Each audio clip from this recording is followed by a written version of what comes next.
Good evening. Can't hear you, Chris. Yeah. I'd like to start out by asking everyone to raise their glasses. Chris. It's a can. And a can. And offer a toast. Mom, will you get my To all of yourselves. There we go. Is that better? Offer a toast to all of yourselves for coming out tonight. But also to Keith and Sandy Pickett. And Ron, Jim, and Harrison. Because without them, this amazing evening wouldn't have been possible. So, cheers. Oh, before I forget to say this here. Keith, I know you're the mayor of Malkin's Run, but council met last night, and they all voted. And since I'm the best man tonight, I got my sticker, buddy.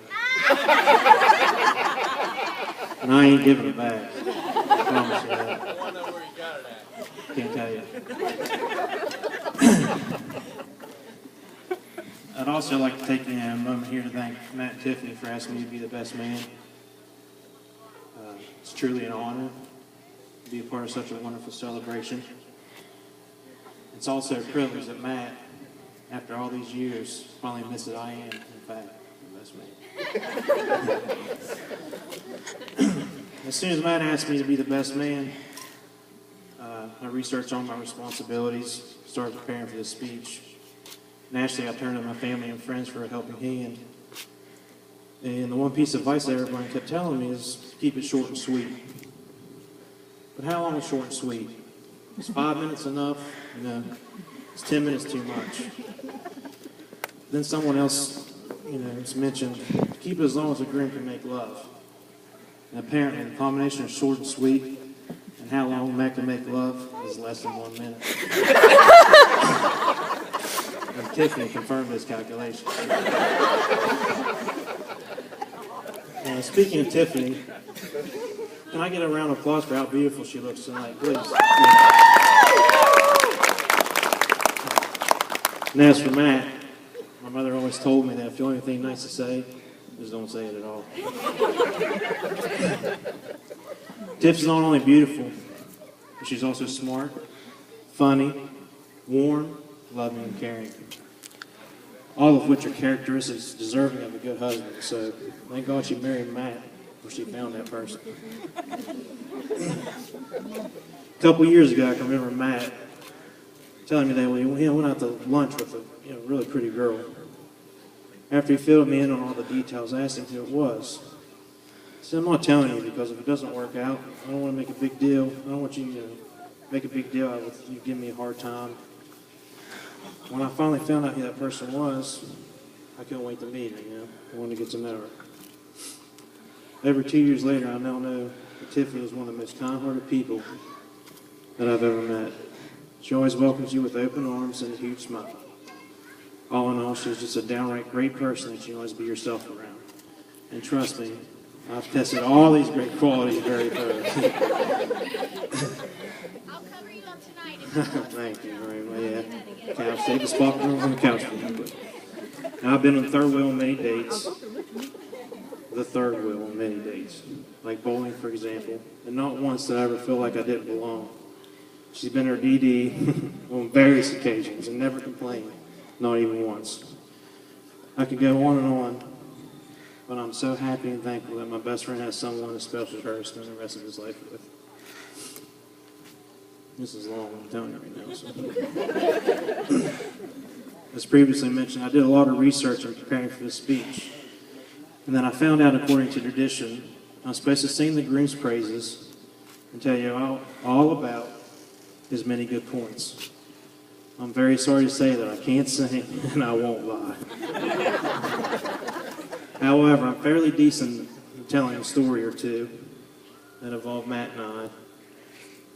But more than likely, I'm involved in all of them, and it's going to ruin my impeccable reputation. But nevertheless, I've got one story, just one, that's PG-13. I think we all know how important hunting is to Matt, especially deer season. You know what this is, don't you? Dip. A few years ago, Matt was looking forward to hunting the first week of gun season, months before it was even supposed to start. However, when he got his work schedule, he realized that he had to work the first 4 days of the season, and obviously wasn't real happy about it. So being the friend that I am, I went over to his house when he got off of work on a Thursday evening with a quart of distilled water in hopes of cheering him up. I have no idea what was in that water, but it sure made me feel funny. Until about 4 o'clock that next morning. A couple hours later, I heard Matt yelling, "Get your camouflage on. We're going on the hill to kill a deer." I wasn't feeling too hot at the time, but I didn't want to disappoint my old buddy. So we get ready, head up to his stand, and get settled in. After watching the sunrise and setting in a cramped up tree stand meant for one man, not two hefty boys like ourselves, I began to get a little restless. You know what it is now? Alright. I started moving around, adjusting my gloves and asking questions. I realized that Matt wasn't too happy with my antics when he told me to sit still and shut up.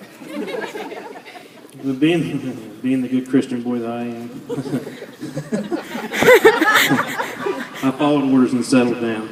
That very moment, I got a sudden urge that moved from the tips of my toes directly to the back of my throat. Oddly enough, that distilled water didn't taste nearly as good coming up as it was going down. After I finished my business, Matt looked at me, shook his head, and proceeded to get out of the stand and head off the hill. Matt's never invited me again. Never. I asked him if he wanted to go squirrel hunting this morning. In all seriousness, Matt is one of the most genuine people that I've ever met. He's also one of the most loyal people that I've ever met. He's the type of person who will drop anything in a heartbeat and do anything in his power to lend a helping hand.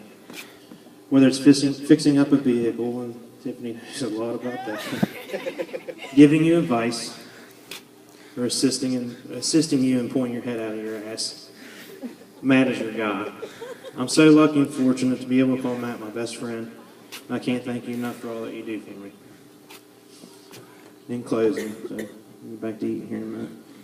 In closing, over the past few years, I can count on one hand the amount of days that Matt and Tiffany have been away from each other.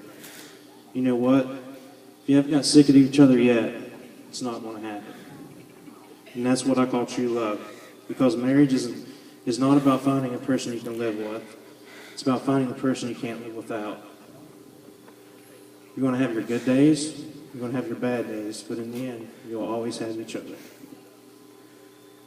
So, ladies and gentlemen, I ask you to raise your glasses and toast to Mr. and Mrs. Matthew Pickett.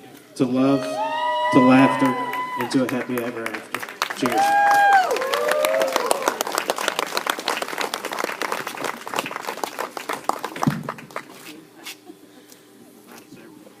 All right, can we get the new Mr. and Mrs. Pickett to go to the cake?